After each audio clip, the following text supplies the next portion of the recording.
இதுல என்னங்க, இது எல்லா படம் தான் ரிலீஸ் ஆகுது. எவ்வளவு படம் ரிலீஸ் ஆகுது? என் படங்கள்லாம் கூட ரிலீஸ் ஆயிருக்குது. அன்னைக்கெல்லாம் அந்த கேள்வி கேட்கல. எத்தனையோ படங்கள் தமிழ் சினிமாவில், எத்தனையோ படங்கள் ப்ரொடியூசருக்கு தெரியாம ஓடிடில திருட்டு வலைதளங்கள் எல்லாம் போட்டு மக்களும் பாக்குறாங்க. ஒரு படத்தை எடுக்கிறோம், கோடிக்கணக்கான செலவுகள், வீடு வாசலை வித்து தான் படம் எடுக்கிறாங்க, வட்டிக்கு பணம் வாங்கி தான் படம் எடுக்கிறாங்க.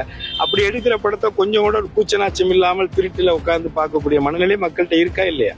அப்படி இருக்கும் பொழுது எவ்வளவு படங்கள் வருது, அதுல இது ஒரு படம், அவ்வளவுதான். இதுல ஒண்ணு பெருசா பேசுறதுக்கு என்ன? நடிகர் வந்து அப்படி எப்படிங்க நடிகர் நாட்டை ஆள முடியும்? அப்படி ரீகன் ஆண்டிருக்காரு அமெரிக்காவை. இப்படி பார்க்கும்போது நீங்க முதலமைச்சர் இங்க தமிழ்நாட்டை எம்ஜிஆர் ஆண்டிருக்காரு, ஆந்திராவை நடிகர் இவர் ஆண்டிருக்காரு. அது பிரச்சனை இல்லை. அவங்க ஆண்டிருக்காங்க அப்படின்னா அதற்கான அரசியல் அறிவை பெற்று ஒரு மிகப்பெரிய திராவிட இயக்கத்துல எம்ஜிஆர் அவர்கள் வந்து நீண்ட பயணம் செய்து அதுல பொறுப்புல இருந்து மக்களை சந்திச்சு போராட்டங்கள், ஆர்ப்பாட்டங்கள் எல்லாத்துலயும் கலந்துகிட்டு எத்தனை பொதுக்கூட்டங்கள் அவங்க எல்லாம் கலந்துகிட்டு பண்ணிருக்காங்க. நீங்க ஒரு கூட்டம் போடுறதுக்கே 48 பேரை சாகடிச்சிருக்கிறீங்க.